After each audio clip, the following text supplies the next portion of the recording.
I'm going to give it a second because I've been noticing I've been cut off in the beginning. But the question today, first of all, welcome.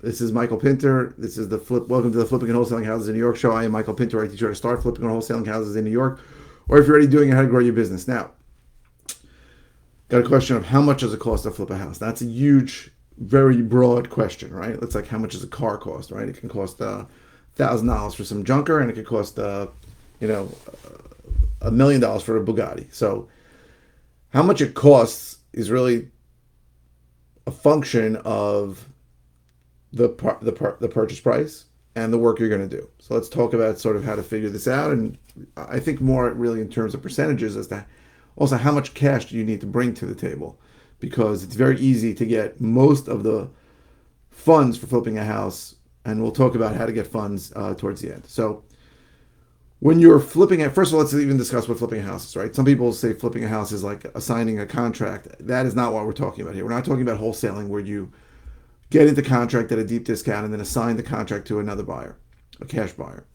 We're talking about flipping. I define flipping as fix and flipping. So you buy a house, you do significant renovations to it, and then you sell it for a significantly higher price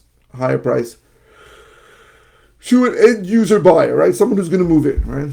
With wholesaling, I'm not selling it to an end user buyer. I'm selling it to someone who's going to probably do the work, who's going to actually flip it themselves. So obviously, New York and the area I operate in, which is New York City, suburbs of Long Island, Nassau County, and Suffolk County, prices are high. So you need to buy something at a significant discount to make money, right? And people don't really understand what that means, but you've got to buy properties as a general rule at about 70% of the ARV, the after repair value, minus the repair. So if something needs significant discount, needs significant repairs, you got to buy it at a real discount. Someone just showed me something. It's in a good area, and the ARV, the after repair value, is probably $550,000, and they're only asking $200,000. That's great, right? The problem is it's a complete disaster. It looks to me like it has fire damage. It has a gaping hole in the roof, been vacant since Sandy, which was 2012. It may need to be knocked down. Now, if it has to be knocked down, it's not worth $200,000 because it's going to cost probably $300,000 to build it, and you will lose money if you buy something for $200,000 that costs has $300,000 repairs that you can sell for $550 because you have other soft costs. So, soft costs such as closing costs on the buy, closing costs on the sale, interest costs if you're borrowing money, holding costs.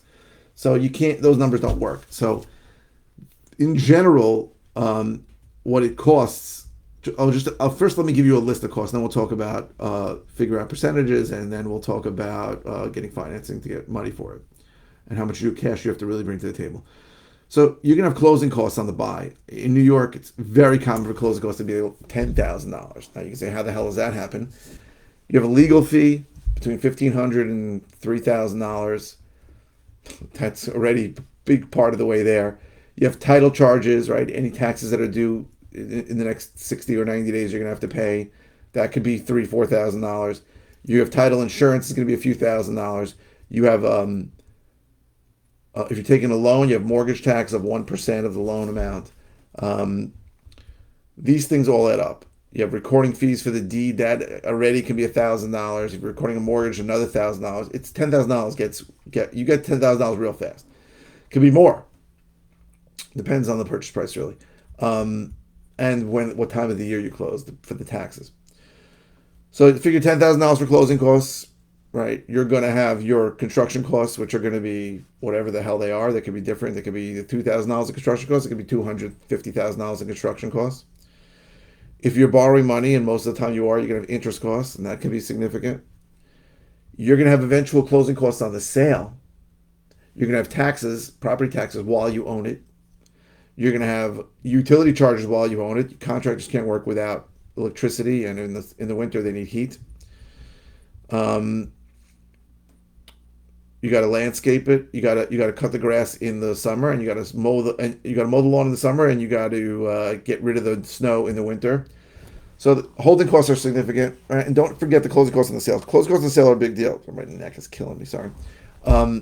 because you're probably gonna have to pay a buyer's agent 2% at least. So if you're selling something for $500,000, that's already $10,000. And you're gonna have cost transfer tax when you sell. If you're selling something for $500,000, that's a couple $1,000s. So, and legal fees on the sale again. Very common for closing costs on the sale to be $15,000. Right, so you're out $25,000 on closing costs the second you buy it. If you're borrowing money and you're gonna hold it, let's say 6 to 9 months, you could, depending on how much, you could have another $25,000 in interest costs.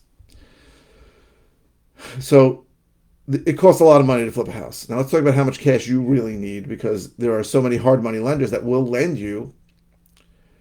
The general thing, I think before COVID, was 90% of the purchase price plus 100% of the construction cost. Now that they usually want to see decent credit and some track record for that. I would say today they've gotten more aggressive again. Maybe if you haven't done, even if it's your first deal, you probably get 80%, maybe 70%. So you got to figure whatever that is, the 10, 20, or 30% of the purchase price, you have to come out of pocket. You have to come out of pocket with your closing costs, right? And if you take a hard money loan, there's going to be additional lending costs. Like we said, mortgage tax, you're going to pay probably 2 points. So if you're borrowing $400,000, it's another $8,000. Closing costs can be significant. If you're borrowing, closing costs are probably going to be $15,000 to $20,000. So you have to come out of pocket there. And you have to come out of pocket to get the contractor started. Right? You have to give them something, buy material, something, maybe $5,000, $10,000, get them started, depending on how big the project is. That's what you have to come out of pocket, right? I tell people most of the time, figure in most situations it's gonna be around $100,000 out of pocket. You're gonna need to flip a house. Depending, sometimes it's gonna be more, sometimes it's gonna be less.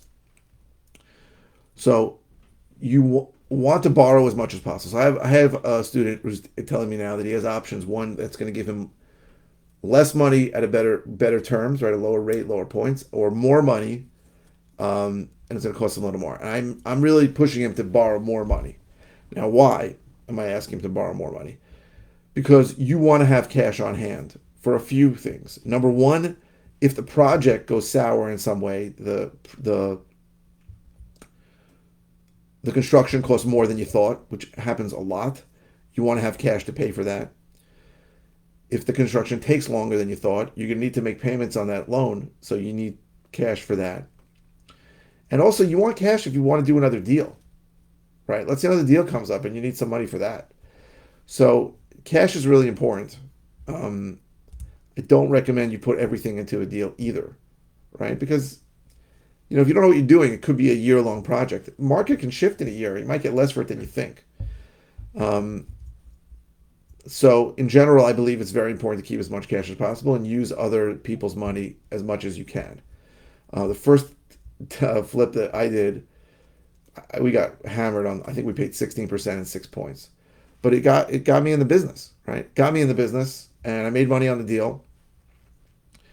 People are so meticulous. Oh, this guy's 11% and this guy's 12%. I'm definitely going to go with 11%. But if the guy at 11% is giving you more or is easier, the 1% is not going to kill the deal, right? 1% on a $300,000 loan, is $3,000 over a year. If you pay it off in less than a year, it's less. So it's just not a lot of money. It should be insignificant, the difference in terms.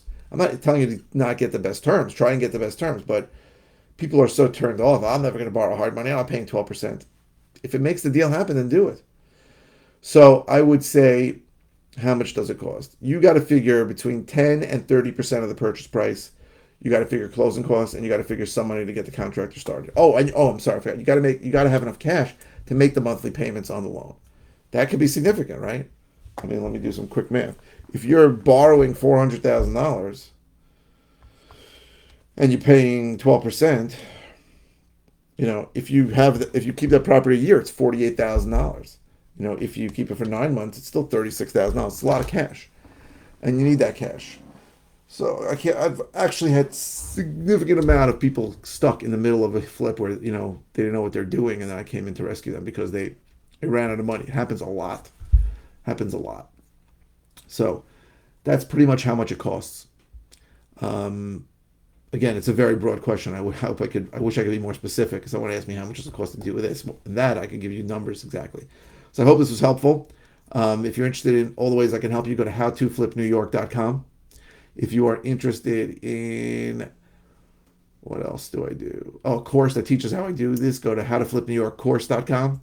If you are interested in, what are you interested in? Oh, one-on-one coaching, go to coaching.howtoflipnewyork.com. If you're watching on YouTube, please subscribe. Or whatever channel, whatever medium you're watching on, please click like. The likes really help me. And please keep the comments coming. I go live 5 times a week. I don't always know what the hell I'm going to talk about. And there's no bad comments. You can just comment about this or anything.